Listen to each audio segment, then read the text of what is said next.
RTI online portal के प्रशिक्षण कार्यक्रम में आप सभी का स्वागत है। आरटीआई ऑनलाइन पोर्टल पर लोक सूचना अधिकारी के द्वारा किस तरह कार्य किया जाना है, यह आज हम जानेंगे। मैं सौरभ कुमार, समीक्षा अधिकारी, उत्तराखंड सूचना आयोग।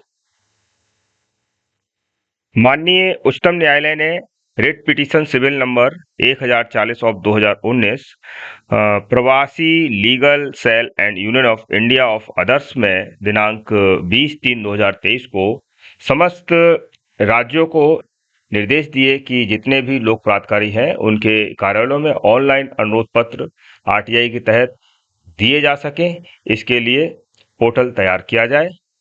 सर्वोच्च न्यायालय के इस आदेश के क्रम में सभी राज्यों में आरटीआई ऑनलाइन पोर्टल तैयार किए गए।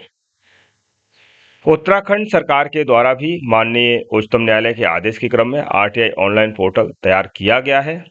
आरटीआई ऑनलाइन पोर्टल पर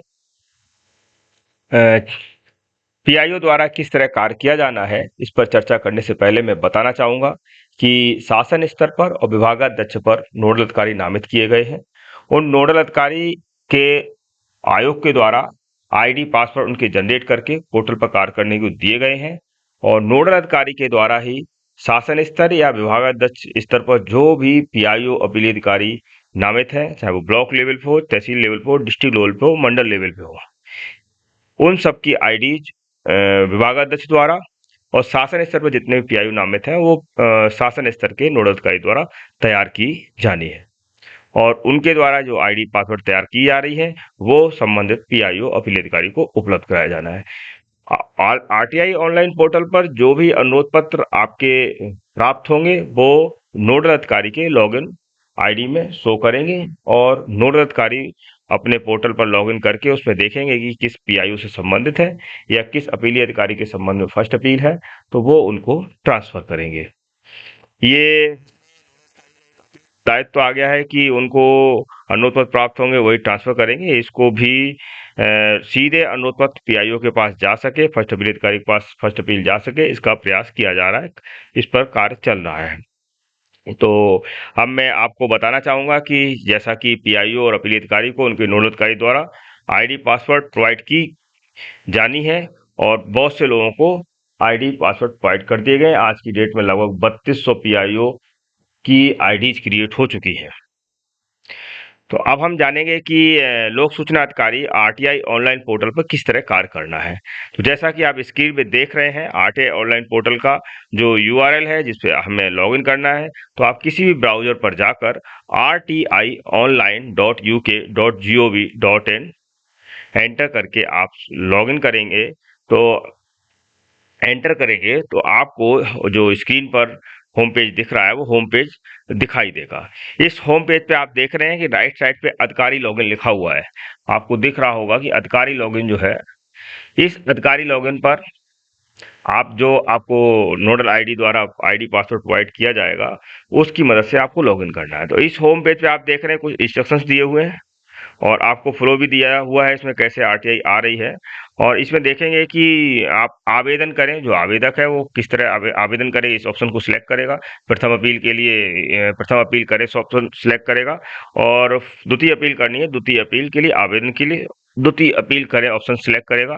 इसके बाद अगर उसने अनुरोध पत्र या फर्स्ट अपील की हुई है उसका स्टेटस जानना है तो स्टेटस देखें में स्थिति स्टेटस देखें, इस पर क्लिक करेंगे। इतिहास देखें, ये दो ऑप्शंस दिए हुए हैं जिसकी मदद से वो देख सकते हैं। तो अब जब हम बात कर रहे हैं कि पीआईओ कैसे कार्य करेंगे तो हम आपको बताते हैं कि सबसे पहले आप अधिकारी लॉगिन पर क्लिक करेंगे।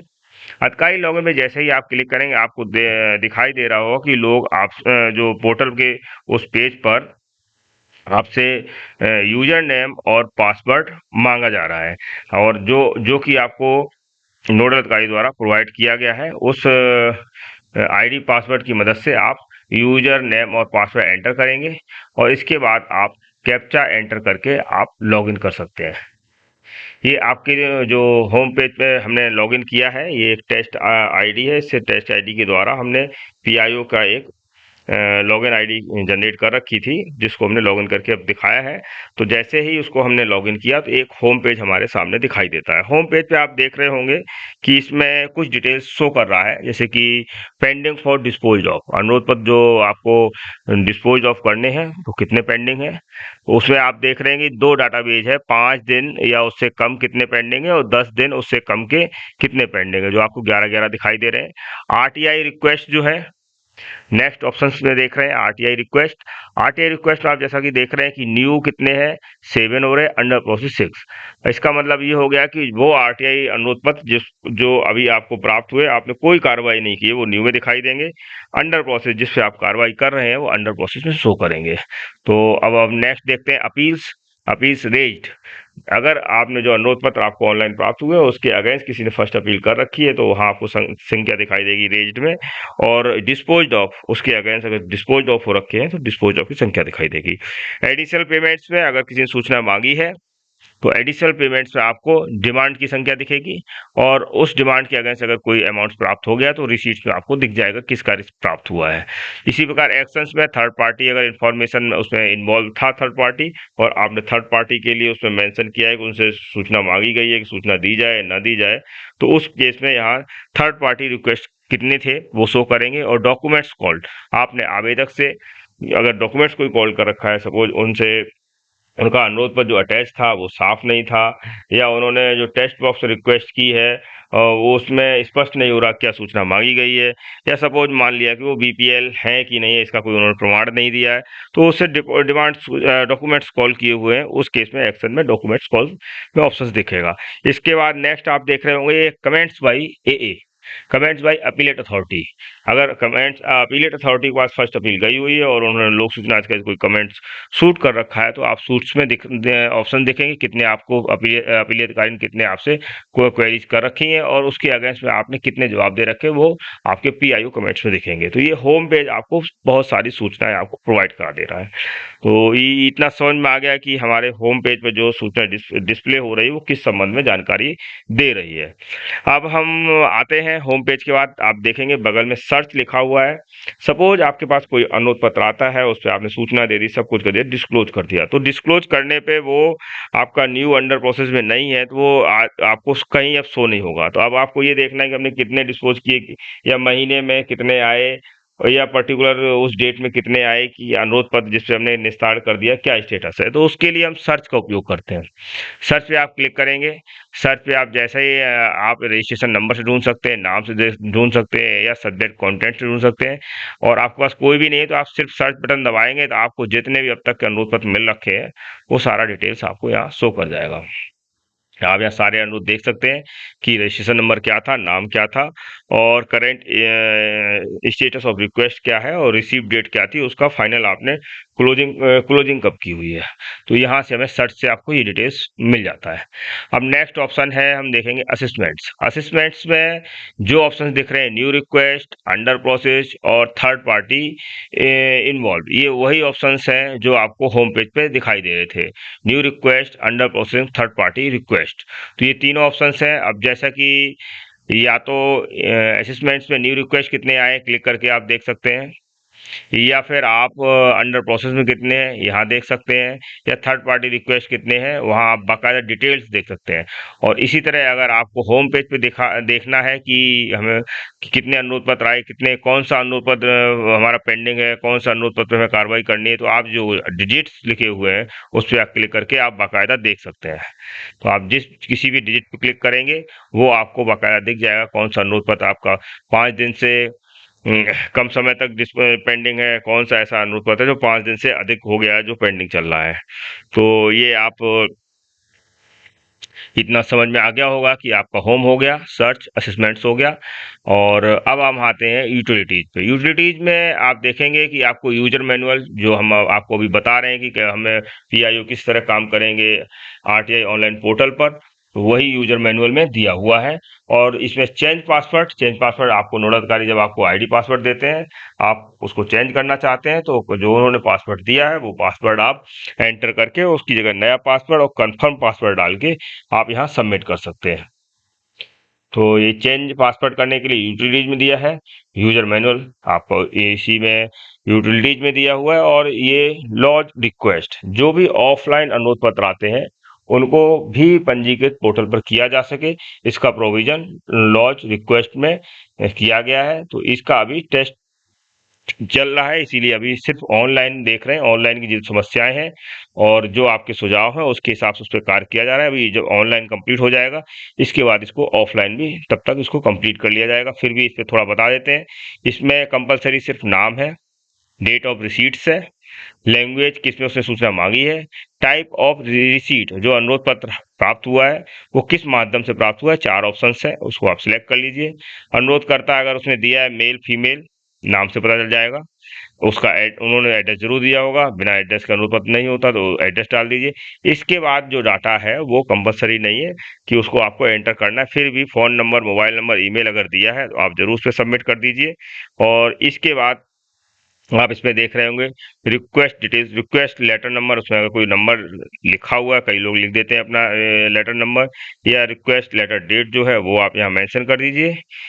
इसके बाद क्वेश्चन पूछता है कि क्या वो बीपीएल बिलो पॉवर्टी लाइन का है, तो उसमें यस और नो ऑप्शंस आपको देना है। सूचना है उसने किस फॉर्मेट मांगी हुई है, तो यहाँ आप ऑप्शन सिलेक्ट कर लेंगे। उसने इंस्ट्रक्शन मांगा है, हार्ड कॉपी मांगी है, सैंपल्स मांगे हैं, इलेक्ट्रिक मीडिया में सूचनाएं मांगी है। तो अगर एक से अधिक माध्यम है तो आप कंट्रोल बटन दबाकर एक से ज्यादा ऑप्शन भी सिलेक्ट कर सकते हैं। तो इस तरह आप इसमें ये ऑप्शन सिलेक्ट करके और आप इसके बाद क्या लाइफ लिबर्टी से संबंधित सूचना है, तो लाइफ लिबर्टी से संबंधित अगर सूचना है तो यहाँ यस नो का यूज करके आप मेंशन कर सकते हैं। आप शॉर्ट समरी भी यहाँ डिस्कशन से लिख सकते हैं, जिससे आपको याद रहे कि इस संबंध में किसने नाम नहीं याद रहता कि ये सूचना मांगी, भूल जाते हैं, तो यहाँ आपको शॉर्ट में लिख सकते हैं कि किस संबंध में सूचना मांगी है। इसके बाद कैटेगरी रिक्वेस्ट में आपको कुछ नहीं करना है, इसको एज इट इज बना रहने दीजिए। इसके बाद जो अनुरोध पत्र है उसको 1 MB तक अनुरोध पत्र आपका इस पे अपलोड हो जाएगा। और अनुरोध पत्र का जब आप पीडीएफ बनाते हैं, स्कैन करते हैं, तो उसमें एक ध्यान रखें कि आप अल्फाबेट ही नाम यूज करें, उसमें बीच में स्पेस ना दें, और जिससे कि इसमें आपका अपलोड करने में कोई प्रॉब्लम ना आए। इसका सिक्योरिटी कोड आप यहाँ डाल के आप सबमिट कर सकते हैं। तो ये जैसे ही आप यहाँ सबमिट करेंगे तो ये अनुरोध पत्र आपका सीधे होम पेज पे शो करने लगेगा, न्यू में जो है न्यू में शो करने लगेगा। फिर उस पर आप कार्रवाई जैसा आप कर रहे थे वैसा कर सकते हैं। तो यूटिलिटीज हो गया है। इसके बाद एफए में आपका एक है comment suit by FAA. First appellate authority द्वारा जब फर्स्ट अपील आती है, अगर वो कोई कमेंट्स करते हैं तो आपको यहाँ कमेंट सूटेड बाई एफए में यहाँ आपको दिख जाएगा। इसी तरह अब आपको लेटर्स में भी लौट के आते हैं कि लेटर्स जो है ये अभी आप जनरेट होते हैं, इनसे आप देख सकते हैं। अभी जब हम आपको बताएंगे कि अनुरोध पत्र कैसे निस्तारित करने, तो हम इस पे चर्चा करेंगे। अब नेक्स्ट आपका आता है रिपोर्ट्स। आपको रिपोर्ट्स में देख सकते हैं कि अनुरोध पत्र जो है आपको 4 ऑप्शंस दिए हैं। जो अनुरोध पत्र प्राप्त होते हैं उसमें पेंडिंग रिक्वेस्ट जो है वो एक फिक्स पीरियड वाइज कि इस बीच कितने हमारे अनुरोध पत्र पेंडिंग है, वो आप डेट इतने से इतने के बीच में आप पेंडेंसी देख सकते हैं। उसमें सारी एक लिस्ट बन के आ जाती है टोटल, ये आपका पेंडेंसी डिटेल बता देते हैं। दूसरा रिपोर्ट्स है आपकी एज वाइज, अगर किसी पर्टिकुलर एज में आप देखना चाहते हो कि पिछले 2 महीने, 1 महीने, 3 में कितने हमारे पेंडिंग है, तो आप वो आप देख सकते हैं इसमें सिलेक्ट करके कि हमारे कितने नंबर उसमें पेंडिंग है। इसी तरह नेक्स्ट आप देखेंगे रिपोर्ट्स में डिजाइन रिपोर्ट। डिजाइन रिपोर्ट में आप बाकायदा किसका जिस फॉर्म में चाह रहे हैं, किस डेट से किस डेट के बीच के आपको अनुरोध पत्र देखने हैं जो आपके पेंडिंग चल रहे हैं, वो किसका, उसका नाम देखना है, उसका आपका एड्रेस देखना है, और ईमेल लेनी है या फ़ोन नंबर लेना है, या उसका फीस के बारे में जानना है, उसकी रिसीट डेट क्या थी, बीपीएल था या नहीं था। और इस तरह आप सिलेक्ट करके एक सेल्फ जनरेट रिपोर्ट तैयार कर सकते हैं। जैसे ही आप सबमिट करेंगे, अगर रिपोर्ट टाइटल देना चाहते हैं वो टाइटल भी दे सकते हैं। आप सबमिट करेंगे तो ये आपको एक सेल्फ जनरेट रिपोर्ट जिस फॉर्म में चाह रहे हैं उस फॉर्म में आपकी फॉर्मेट में आपकी ये रिपोर्ट जनरेट हो जाएगी। तो शायद इसमें भी आपको काफ़ी चीज़ें समझ में आ गई होंगी कि ये इसमें ऑप्शंस में रिपोर्ट, सेल्फ जनरेट रिपोर्ट्स में क्या क्या ऑप्शंस दिए हुए हैं। इसके बाद नॉन बीपीएल, इसमें बीपीएल का डिटेल्स दिखा रहा है। इसमें अभी डाटा जो है रिपोर्ट्स में आप बीपीएस के कितने अनुरोध पत्र है वो आप यहाँ देख सकते हैं, कितने बीपीएस के प्राप्त हुए हैं। या नॉन बीपीएल, मैं इसको चेक कर लेता हूँ, नॉन बीपीएल ही है, मुझे लग रहा है ये बीपीएल का होना चाहिए। दोबारा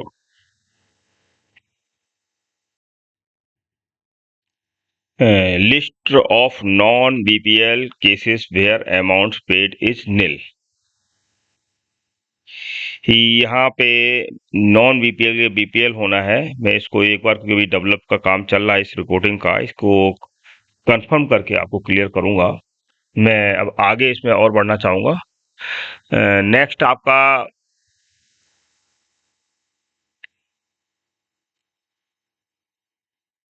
होम पेज पे वापस आते हैं। होम पेज पे अब देखेंगे कि पीआईओ के पास जो अनुरोध पत्र आए हुए हैं, जो मेन पॉइंट्स है, उसका पीआईओ कैसे निस्तारण करें।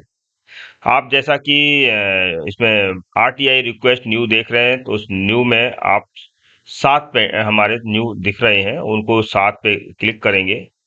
क्लिक करने पे हमें दिखेगा कि ये रजिस्ट्रेशन नंबर इनके शो कर रहे हैं, नाम आवेदक का शो कर रहा है और किस तिथि को प्राप्त हुआ है, और यहाँ अटैचमेंट शो कर रहे हैं। आपको इसी जगह आप अनुरोध पत्र का जो पीडीएफ है उसको आप देख सकते हैं। क्लिक करके आप देखेंगे तो आपको दिख जाएगा कि उसने अनुरोध क्या सूचनाएं मांगी है। तो उन्होंने जो भी आवेदक ने अटैचमेंट लगाया होगा अनुरोध के लिए, वो यहाँ शो करेगा। और ये फर्स्ट वाले में जैसा कि आप देख रहे हैं, इसका मतलब इन्होंने कोई अटैचमेंट नहीं लगाया, इन्होंने टेस्ट बॉक्स पे टेस्ट लिख के सूचना मांगी है। तो जब हम इसको क्लिक करेंगे तो क्लिक करने पे आप वहाँ टेस्ट बॉक्स में आप पढ़ सकते हैं। अभी ये टेस्ट लिखा हुआ है खाली, तो यहाँ टेस्ट बॉक्स में लिखा होगा कि उन्होंने सूचना क्या मांगी। तो जब भी अनुरोध पत्र आएगा, तो अनुरोध पत्र आने पर आप होम पे जाके न्यू में आप क्लिक करेंगे और इस पे आप या तो यहाँ अटैचमेंट लगा होगा, उस अटैचमेंट के माध्यम से, या फिर आप जो रजिस्ट्रेशन नंबर है उस पर क्लिक करके आप देख सकेंगे कि उसने सूचना क्या मांगी है। और यही आपको दिख जाएगा कि अनुरोध पत्र जो है गरीबी रेखा से नीचे का है, यस लिखा हुआ है, और अमाउंट पेड किया है तो स्वाभाविक है गरीबी रेखा से, इसलिए इसको पेमेंट नहीं वो पे करेगा। तो दिख रहा है, बस यहाँ अब ये देखना है कि उसने अटैचमेंट बीपीएल का प्रमाण लगाया है कि नहीं लगाया, वो आपको चेक करना है। बीपीएल का अनुरोध पत्र भी लगाना आवश्यक है। तो अब मैं नेक्स्ट दोबारा वापस वही आता हूँ होम। अब सपोज ये अनुरोध पत्र आया हुआ है कि मिस्टर सौरभ कुमार के नाम से मान ले, ये दिया हुआ, इसको क्लिक किया मैंने। अब ये अनुरोध पत्र आप जैसा देख रहे हैं, अनुरोध पत्र में लास्ट में आएंगे। पहले हमने जैसा देख लिया कि अनुरोध पत्र क्या मांगा है, उस सूचना और किससे संबंधित है, वो हम डिसाइड कर लेंगे कि इसमें थर्ड पार्टी इन्वॉल्व है, ट्रांसफर तो नहीं होना है, ये सब आप देख लेंगे। तो अब आते हैं कि हमें डिसीजंस लेना है तो कैसे लेना है। डिसीजंस लेने के लिए इसमें सबसे पहले आपको थोड़ी 2 चीज़ों का ध्यान रखना होगा जब भी आप ये डिसाइड करेंगे कि हम इस पे कौन सा ऑप्शन सिलेक्ट करें। मेरा ये कहना है कि अंडर प्रोसेस ऑप्शंस जो 4 दिए हुए हैं उसको सिलेक्ट करने से पहले ध्यान रखें कि एक बार इन चारों में से कोई ऑप्शन सिलेक्ट कर लिए तो वो अनुरोध पत्र अंडर प्रोसेस में चला जाएगा, और अंडर प्रोसेस में जाने पर आप फिर जो शेष अनुरोध जो आपको अदर ऑप्शंस दिए हुए हैं उसको आप यूज नहीं कर सकेंगे। सपोज आपको अनुरोध पत्र सपोज अंडर प्रोसेस के कोई एक ऑप्शन सिलेक्ट कर लिया, अब आपको ट्रांसफर करना है, आपको लगा नहीं नहीं ये सूचना हमसे संबंधित नहीं है, एक पॉइंट किसी और को देना था या किसी अदर पब्लिक अथॉरिटी को देना था, तो आप ट्रांसफर कैसे करेंगे क्योंकि ऑप्शन से नहीं होगा। इसीलिए हमें 2 चीजें ध्यान रखनी है कि यदि अनुरोध पत्र हमें अपने पीआईओ को ट्रांसफर करना है या किसी अदर पब्लिक अथॉरिटी को ट्रांसफर करना है, ये पहले उसको अच्छे से देख लें, सूचना सारी हमारे पास धारित है कि नहीं है। अगर किसी अन्य पब्लिक अथॉरिटी के पीआईओ संबंधित है या अपने ही पब्लिक लोक प्राधिकारी के पीआईओ संबंधित है, तो उस हिसाब से आपको इसे ट्रांसफर करना है। सपोज पहला ही ले लेते हैं, मुझे ट्रांसफर करना है, हमारे ही पीआईओ से संबंधित सूचना है, तो मैंने उसको सिलेक्ट कर लिया। जैसे ही हम सिलेक्ट करेंगे ट्रांसफर करने में, अब 2 चीजें फिर आ जाती है कि क्या अनुरोध पत्र का सारे पॉइंट्स अदर पीआईओ संबंधित है या उसका कोई एक पॉइंट या उसका कोई और पार्ट। तो हमें ध्यान रखना है कि अगर आपने फुल ट्रांसफर कर दिया तो वो अनुरोध पत्र आपके लॉगिन पर शो होना बंद हो जाएगा। वो अनुरोध पत्र जो है वो जिसको आप ट्रांसफर करेंगे उस पर शो करेगा। तो ध्यान रखें कि अगर अनुरोध पत्र आपका कोई भी बिंदु आपसे संबंधित नहीं है उस केस में आप फुल ट्रांसफर सिलेक्ट करेंगे, अन्यथा आप पार्ट ट्रांसफर ऑप्शन सिलेक्ट करेंगे। जब फुल और पार्ट ट्रांसफर में से जो भी विकल्प है वो आपने सिलेक्ट कर लिया, इसके बाद आप क्या करेंगे, फिर देखेंगे वो किस पीआई से संबंधित है, तो उस पीआई को आप सिलेक्ट करेंगे और सिलेक्ट करने के बाद आप सबमिट कर देंगे। तो ये तो हो गया कि अपने ही पब्लिक अथॉरिटी के पीआईओ को ट्रांसफर करना। आप कैसे जानेंगे हमारे ही पब्लिक अथॉरिटी के पीआईओ कौन है? तो इसमें आप जैसा देखेंगे कि जब आप उस पे ऑप्शन से जाएंगे अपने ही अन्य किसी लोक सेवक ट्रांसफर करेंगे तो आपके विभाग के ही लोक सूचना अधिकारी शो करेंगे।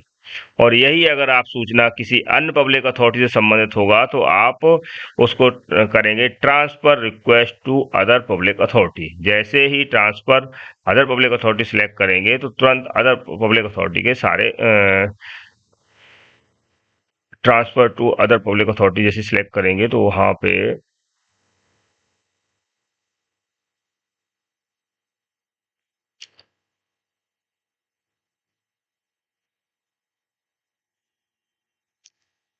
अदर पब्लिक अथॉरिटी के विभाग शो करने लगेंगे और वहां पे आप उस पर सिलेक्ट करके आप उस पे उनको ट्रांसफर कर सकते हैं। और ट्रांसफर इसमें टेक्स्ट बॉक्स में लिख भी सकते हैं कि सूचना जो है आपसे आपके विभाग से संबंधित है, आपके इस पीआईओ से संबंधित है, या आप मेंशन कर सकते हैं बाकायदा। तो ये ध्यान रखना है कि सूचना जो है, अब इसमें भी दो ऑप्शंस दिए हुए हैं। अगर जो मांगी गई सूचना है वो पार्सली ट्रांसफर करनी है अदर पब्लिक अथॉरिटी को, तो partially transfer request to other public authority select करना है।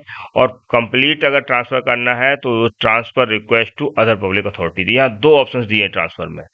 अदर पब्लिक अथॉरिटी के लिए दो ऑप्शंस हैं, पार्सली और दूसरा वाला है थर्ड जो ऑप्शन है वो कम्प्लीटली है। और इसी तरह आप transfer request to other PIO, इसमें आप इसको सिलेक्ट करेंगे तो इसके अंदर ही वो पूछता है कि पार्सली या कंप्लीटली। तो ये आपने इसमें आपने अभी देख लिया। तो अब आप जो भी डिसाइड करना है ये आवेदन पढ़ने के बाद ही डिसाइड होगा कि अनुरोध पत्र की जो सूचना है वो अन्य पीआईओ संबंधित अन्य पब्लिक अथॉरिटी से आंशिक है, पूर्ण है। तो ये जब भी आप अंडर प्रोसेस या कोई ऑप्शन सिलेक्ट करना है, कार्रवाई करनी है, तो सबसे पहले या फाइनल रिप्लाई देना है तो ये सबको ट्रांसफर वाला ऑप्शन सबसे पहले चेक कर लेना है कि आवेदन पत्र में कोई ट्रांसफर तो नहीं होना है। इसके बाद जब हमारा ट्रांसफर नहीं होना है, अर्थात इसका मतलब है सारी सूचनाएं हमारे विभाग या ऑफिस कार्यालय से ही संबंधित है। अब आ जाता है पॉइंट कि क्या सूचनाएं हमारे पास 2-4 दिन में कलेक्ट करके हम सीधे सूचना ही भेज दें, या हमें अभी समय लगेगा। अगर समय लगेगा किसी सूचना में देने में, तो समय के लिए हम फिर अंडर प्रोसेस में request under process at our office option select कर लेंगे। इससे क्या होगा, उसके पास एक मैसेज चला जाएगा, आपका अनुरोध पत्र प्राप्त हुआ है, उस पर अभी ऑफिस के द्वारा कार्रवाई की जा रही है। ये हो गया। अब अंडर प्रोसेस में जाके अब आपको ऑप्शंस मैं अभी एक चीज मैं दिखा देता हूँ। अंडर प्रोसेस सिलेक्ट किया, उससे पहले मैं इसको ना दिखा के अंडर प्रोसेस वाले को मैं एक फाइनल वाला दिखाना चाहता हूँ। अगर सपोज अनुरोध पत्र आपको रिजेक्ट करना है, ये सूचनाएं मांगी है वो रिस्ट्रिक्टेड है, उसको सूचनाएं दी नहीं जानी है, तो उसमें हम रिजेक्ट आरटीआई फाइनल रिप्लाई में क्या है कि हमें अब जो सूचना देनी नहीं है तो उसमें रिजेक्ट आरटीआई में है। आप जैसे सिलेक्ट करेंगे आपसे ऑप्शंस पूछे जाएंगे किस कारण से आप रिजेक्ट करना चाहते हैं। एक से अधिक कारण भी आप सिलेक्ट कर सकते हैं, आप सिलेक्ट कर लीजिए। और इसके बाद आप यहाँ पर जो भी आप लेटर बनाएंगे उसको रिजेक्ट करने का, वो आप यहाँ लेटर अटैच कर देंगे, जो कि 1 MB से ज़्यादा नहीं होना चाहिए। और आप यहाँ फाइल नंबर भी मेंशन कर सकते थे। ये तो हो गया आपको रिजेक्ट का ऑप्शंस।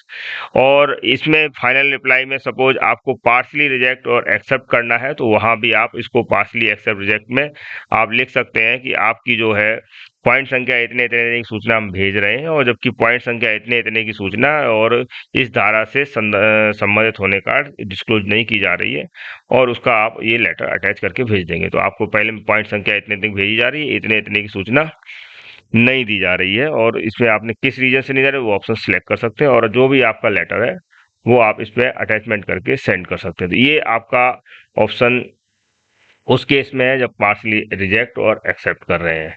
रिक्वेस्ट डिस्क्लोजर, सपोज सूचना आई 2-4 पन्ने की थी, आपके पास है, तो आपने क्या किया, उसको बनाया और उसे शुल्क भी नहीं मांगना है, तो आपने उसको लेटर बनाया, अटैचमेंट 1 GB तक है, उसे स्कैन किया या अपलोड कर दिया, और जो भी कमेंट्स लिखने वो लिख के उसको सबमिट कर देंगे। यहाँ तब ये ऑप्शन सिलेक्ट करना है, रिक्वेस्ट डिस्पोज ऑफ। तो ये जैसे ही आप सबमिट कर देंगे, ये तो ऑनलाइन सिस्टम हो गया, ऑनलाइन आपके अपडेट हो जाएंगे। हाँ, आपने सूचना दे दी, उसके पास भी मैसेज जाता है। जब वो लॉगिन करके स्टेटस देखेगा तो उन्हें दिख जाएगा, हाँ आपने दिनांक इतने को सूचना दे दी, अटैचमेंट भी डाउनलोड करके देख सकते हैं। तो इसलिए इसमें ऑनलाइन भी किया गया है कि वो उनको पता चल जाए कि ठीक है आपको सूचना दे दी। पर एक चीज ध्यान रखनी है कि इसमें अगर शुल्क मांग रहे हैं, अतिरिक्त शुल्क मांगते हैं या सूचना देते हैं, तो हमें डाक से भी भेजनी है और इसमें ऑनलाइन भी अपलोड करनी है। क्योंकि उसमें अनुरोध पत्र में मेंशन होता है कि आपने जब भी अनुरोध पत्र आएगा सूचना किस रूप में मांग रहे हैं। हाँ, वो मेंशन करेंगे मुझे नमूने की कॉपी चाहिए, मुझे हार्ड कॉपी चाहिए, मुझे इंस्पेक्शन करना है, या फिर मुझे इलेक्ट्रॉनिक मोड में सूचना चाहिए। इलेक्ट्रॉनिक मोड में है तो अब सबसे बड़ी बात यह क्या इलेक्ट्रॉनिक रूप में ऑलरेडी धारित सूचना है कि नहीं है। अगर धारित है तब तो उनको इलेक्ट्रॉनिक मोड में। और फिर सबसे बड़ी बात है कि कितने उसकी है, क्योंकि सिस्टम में लोग कई क्वेरी ये कहते हैं कि इलेक्ट्रॉनिक मांगी कि हमें सिस्टम के माध्यम से देनी है, क्योंकि सिस्टम पे तो एक लिमिटेड है कि 1 MB तक ही सूचना जा सकती है। तो उसको आपको देने के लिए सूचना 1 MB तक होगी तभी आप इलेक्ट्रॉनिक रूप में दे सकेंगे, अन्यथा फिर आपको CD या DVD के रूप में सूचना देनी होगी। तो उसके लिए आपको बाई पोस्ट ही भेजना पड़ेगा, या वो बाई पोस्ट का ही तरीका है, उनसे नहीं कह सकते कि आप आएंगे और आके सूचना अपनी ले जाइए, ये कहना उचित नहीं होगा। आप उनको शुल्क मांग के पोस्ट कर सकते हैं। तो इसका भी एक विशेष ध्यान रखिए कि सूचना आप शुल्क मांगेंगे उसके भी लेटर भेज दीजिए बाई पोस्ट, और आप सूचना देंगे इस पे तो देंगे ही देंगे, आपको बाई पोस्ट भी सूचना भेजनी है। अब जो मेन है, जो हमने अभी छोड़ दिया था अंडर प्रोसेस वाला, अंडर प्रोसेस में सपोज हमने रिक्वेस्ट जो है अंडर प्रोसेस में कर दिया कि आपका आवेदन ठीक है आ गया, और अब ये अंडर प्रोसेस में जैसे ही हम सबमिट करेंगे तो वो अनुरोध पत्र अंडर प्रोसेस में चला जाएगा। होम में आप देखेंगे न्यू में अब 6 रह गए हैं, अंडर प्रोसेस में एक बढ़ गया 7 हो गया था। अब हम अंडर प्रोसेस में जाके अब इसको जब क्लिक करेंगे, अब अंडर प्रोसेस में जब हमने उसको क्लिक कर दिया तो अंडर प्रोसेस में अब आपकी कई चीजें आती हैं। आप अंडर प्रोसेस में जाके आप पेमेंट्स मांग सकते हैं।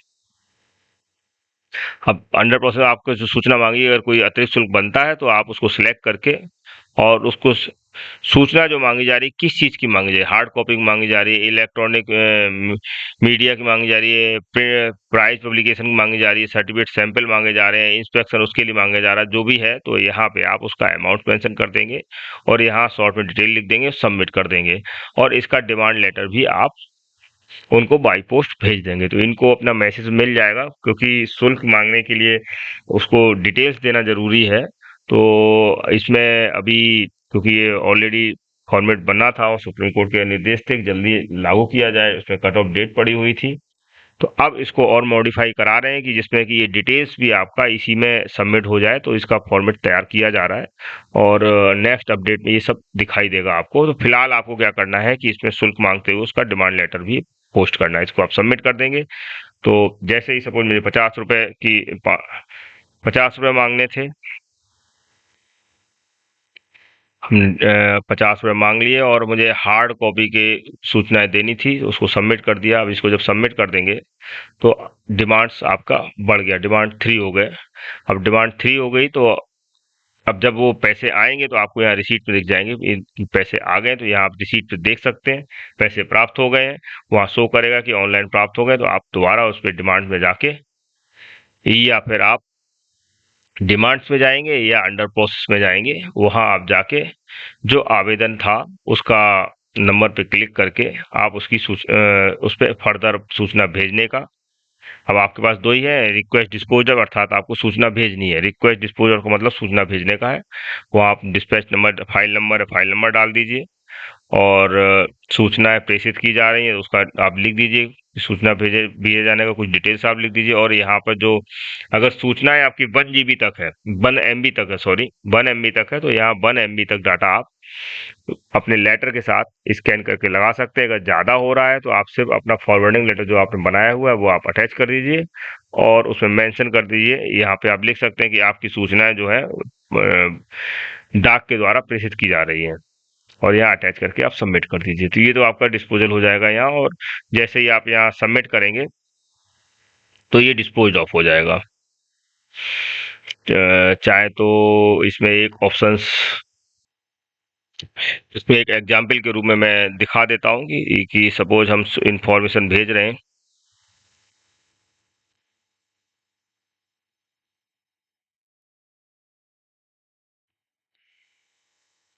इसमें आप एक लेटर अटैच कर दीजिए, जो आपका जो सूचना वाला लेटर है जिसमें आप डॉक्यूमेंट भेज रहे हैं उसको आप अटैच करके और इसको सबमिट कर दीजिए।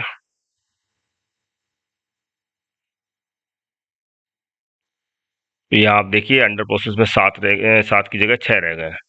तो इस तरह आपका आप कार्रवाई कर सकते हैं। तो ये तो था अंडर प्रोसेस में शुल्क मांगा, शुल्क मांगने के बाद शुल्क प्राप्त हो गया और मैंने उसको डिस्पोज कर दिया। इसके अलावा आपका हो सकता है या रिजेक्ट का भी दिया हुआ, आपको लगता है कि अंडर प्रोसेस में रिजेक्ट का ऑप्शन दिया हुआ है, आप रिजेक्ट भी कर सकते हैं। और रिक्वेस्ट डिस्पोजर वही सेम ऑप्शन है, अभी दिखाया हुआ है। पार्शली रिजेक्ट एक्सेप्ट वही ऑप्शंस हैं जो भी आपको पहले बताए थे, पार्शली रिजेक्ट और फाइनल फाइनल में देखा बताया था कि पार्शली रिजेक्ट पार्शली एक्सेप्ट वाले हैं। तो इसमें मुझे नहीं लगता है इसके अलावा कोई कार्रवाई और भी की जाती है। अंडर प्रोसेस में एडिशनल पेमेंट मांगेंगे, पार्शली रिजेक्ट एक्सेप्ट करेंगे, या रिजेक्ट आरटीआई रिक्वेस्ट, या रिक्वेस्ट डिस्पोज। तो ये सिर्फ ट्रांसफर वाला इसमें नहीं है। अगर आपको बाद में पता चलता है कि नहीं ट्रांसफर करना है तो वो सिर्फ एक ऑप्शन नहीं है। तो हमें बहुत सावधानी यही बरतनी है कि अनुरोध पत्र आए तो पहले मुझे देख लेना है, ट्रांसफर तो नहीं करना है किसी को। ट्रांसफर करने के बाद ही उसको अंडर प्रोसेस में लाना है। और एक थर्ड पार्टी आप देख लीजिए, यहाँ पर अगर थर्ड पार्टी इन्वॉल्वमेंट है तो वो भी आपको शुरू में ही डिसाइड करना पड़ेगा। जब आपके पास नया नया नया अनुरोध पत्र आया होगा तो उसी समय आपको डिसाइड करना है क्या थर्ड पार्टी इन्वॉल्व है। तो थर्ड पार्टी जो इन्वॉल्वमेंट के लिए इसमें ऑप्शंस देख लिए। अब इसमें अंडर प्रोसेस में supporting document required for application, ये भी ऑप्शन जो है आपको अंडर प्रोसेस करने से पहले request under process at our office status पे जाने से पहले ही आपको यहाँ पे सपोर्टेड डॉक्यूमेंट्स का रिक्वेस्ट कर सकते हैं। और थर्ड पार्टी के लिए अगर कोई इन्वॉल्वमेंट है तो उसे पता चल जाए कि आपका अनुरोध पर 30 नहीं 40 दिन के अंदर डिस्पोज होना है।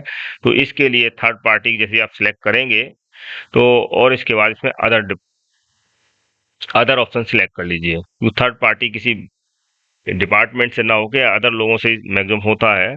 तो जिस व्यक्ति से संबंधित है उसका नाम आप लिख सकते हैं, उनका पता लिख सकते हैं और इसके बाद सबमिट कर देंगे। जैसे ही आप सबमिट करेंगे तो उनको ये पता चल जाएगा कि इसमें ये थर्ड पार्टी इन्वॉल्व है, उनसे सजेशन लेके ही आपको सूचना दी जाएगी। तो इसमें आप थर्ड पार्टी इन्वॉल्वेशन है। अब थर्ड पार्टी का जब जवाब आएगा और उस हिसाब से जब थर्ड पार्टी वाले में एक्शन लिया जाएगा तो जो भी आपका लास्ट में आपको रिक्वेस्ट डिस्पोज ऑफ करना है या रिजेक्ट करना है या comments receive from third party, अगर थर्ड पार्टी कमेंट्स भी हैं तो आप यहाँ मेंशन कर सकते हैं ये कमेंट्स प्राप्त हुए हैं और उसको सबमिट कर सकते हैं। सपोज उसने सूचना देने से मना कर दिया, आप कमेंट्स लिख सकते हैं। तो ये एक एंट्री हो जाएगी कमेंट्स उसने क्या दिए हुए हैं, अभी भी अंडर प्रोसेस में पड़ा हुआ है। अब वो जैसे ही आएगा अंडर प्रोसेस में आ गया है, अंडर प्रोसेस में जाके अब आप उसका एक्शन ले सकते हैं। तो कई चीजें आपको इसमें क्लियर कर दी हैं कि न्यू और अंडर प्रोसेस में क्या क्या ऑप्शंस दिए हैं। तो जब भी आप अनुरोध पत्र आए तो सिर्फ ये ध्यान रखना है कि ट्रांसफर तो नहीं करना है, ट्रांसफर करना है या सपोर्टिंग डॉक्यूमेंट्स नहीं मांगने हैं, थर्ड पार्टी इन्फॉर्मर इन्वॉल्व तो नहीं है। इस चीज को देखने के बाद ही आप आगे अंडर प्रोसेस में request under process at our office या एडिशनल पेमेंट के लिए आप जाएंगे। तो एडिशनल पेमेंट में यहाँ सीधे भी आप डिमांड कर सकते हैं एडिशनल पेमेंट की। आपने सीधे अगर डिमांड कर दी हार्ड कॉपी की तो इस केस में वो अब डिमांड में चला जाएगा लेटर, और डिमांड में आप देख सकते हो वहाँ पेंडिंग शो करेगा, वो अंडर प्रोसेस में चला गया। यहाँ 5 के 4 रह गए, अंडर प्रोसेस में चला गया और एक डिमांड और बढ़ गई।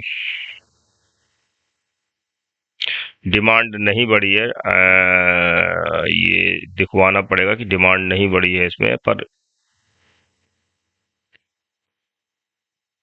इसमें अंडर प्रोसेस में आ गया है। अंडर प्रोसेस में ही आप उस पर देख के आप कार्रवाई कर सकते हैं। एक बार दोबारा हम एक नया अनुरोध पत्र लेते हैं और नए अनुरोध पत्र में अभी हम जैसा कि देख पा रहे हैं 3 नए अनुरोध पत्र हैं हमारे पास और डिमांड 3 शो कर रही है। मैं इस पे दोबारा डायरेक्ट जाके डिमांड करते हैं, डिमांड उस पर डायरेक्ट जाएंगे और हम इस पे अनुरोध पत्र पे डिमांड कर शुल्क मांगते हैं direct, demand payment request for information. और हार्ड कॉपी के लिए सपोज 20 रुपये मांगता हूँ और इसको मैं सबमिट करता हूँ। आप आप देखेंगे जैसे सबमिट हो गया सक्सेसफुली, होम पेज पे जाएंगे, अब देखेंगे डिमांड 4 हो गई है और रिक्वेस्ट न्यू रह गए हैं। अब जब भी पैसे यहाँ आ जाएंगे तो आप डिमांड पे अंडर प्रोसेस भी बढ़ गया है, आप डिमांड पे जाके उसमें देख लेंगे, जिसका रुपए आ गए हैं उस पर कार्रवाई कर लेंगे, या फिर अंडर प्रोसेस में जाके वहाँ देखेंगे अनुरोध पत्र कि कितने हैं, और वो पर्टिकुलर अपील संख्या पे जो भी रजिस्ट्रेशन नंबर होगा उस पर जाके आप उसका फर्दर, अब डिमांड आ गया तो रिक्वेस्ट डिस्पोज ऑफ ही करना है, तो रिक्वेस्ट डिस्पोज ऑफ पे जाके उसको सूचनाएं सबमिट कर देनी है। तो इसमें सारे ऑप्शंस दिखा दिए हैं कि आपको कैसे अनुरोध पत्र पे क्या क्या पॉइंट्स हैं जिस पे कार्रवाई करनी है। अब नेक्स्ट आपका आता है कि एक रिपोर्ट्स वाला बचा था। सपोज आप जब पेंडिंग रिपोर्ट नहीं, लेटर्स वाला बचा था। एक्नॉलेजमेंट लेटर तब जनरेट होता है जब हम उसको कहते हैं कि आपका अनुरोध पत्र प्राप्त हो गया है, ये मैसेज उसके पास जाता है एक्चुअली। अब आप इसमें डेट वाइज देख सकते हैं कितने हमारे एक्नॉलेजमेंट गए हैं, इन लोगों को एक्नॉलेजमेंट चला जाता है कि इस तरह से आपका पत्र प्राप्त हुआ है और जो कि अंडर प्रोसेस में है और इस पे कार्रवाई की जा रही है। जब भी आप सबमिट्स करते हैं तो एक इस तरह का ये टेस्ट है, ये इस तरह का उनके पास लेटर जाते हैं, ये उनको मेल के माध्यम से लेटर चला जाता है या उनको डिस्क्लोज हो जाता है। तो एक इसलिए, और अगर रिजेक्ट है, रिजेक्ट रिक्वेस्ट, तो तब भी उनको रिजेक्ट का लेटर जाता है। तो ये इस तरह के आपके लेटर वहाँ सेल्फ जनरेटेड जो है वो मेल से जाते हैं।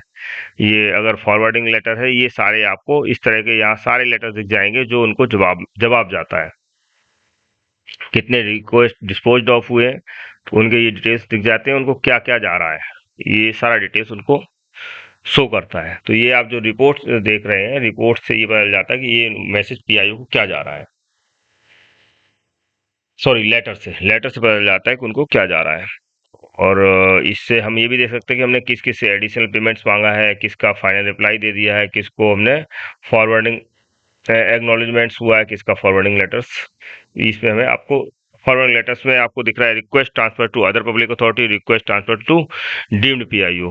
तो यहाँ इस पे आप क्लिक करके आपने कितने अदर पब्लिक अथॉरिटी को ट्रांसफर किए वो शो कर जाते हैं। तो पोर्टल पे जो जो पॉइंट्स दिए हुए हैं लगभग सारे कवर हो गए हैं, मुझे नहीं लगता है कोई और भी पॉइंट्स बचे हुए हैं। मेन चीज है अभी पोर्टल्स पे कार्य चल रहा है, ऐसा नहीं है कि अभी पोर्टल पे पूरा कार्य हो गया है, और इस पे जल्द ही आप लोगों के सजेशंस भी लिए जाएंगे और आपके द्वारा जो सजेशंस दिए जाएंगे और उसको उस पे और अच्छा अपडेट करके, जैसे कि पीआईओ को और अपीली अधिकारियों को कार्य करने में सहूलियत हो, उसका प्रयास किया जा रहा है। फिलहाल क्योंकि इतने ज़्यादा पीआईओ हैं, उनको एक साथ ट्रेनिंग दिया जाना संभव नहीं है, तो ये कम से कम उनको एक प्राथमिक तौर पे किस तरह काम करना है एक आइडिया मिल जाए, इसलिए ये वीडियो तैयार किया गया है।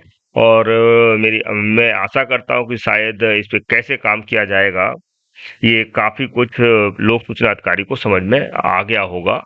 और इसी के साथ मैं आपको इस वीडियो को देखने के लिए धन्यवाद देता हूँ, और शीघ्र ही कोशिश रहेगी कि हम आपसे फेस टू फेस मुलाकात हो सके, या गूगल मीट से हाइब्रिड हाइब्रिड लिंक से जुड़ के आपके विचारों को लिया जाए और उसको सॉफ्टवेयर को और अच्छा बनाया जा सके। आपका बहुत बहुत धन्यवाद।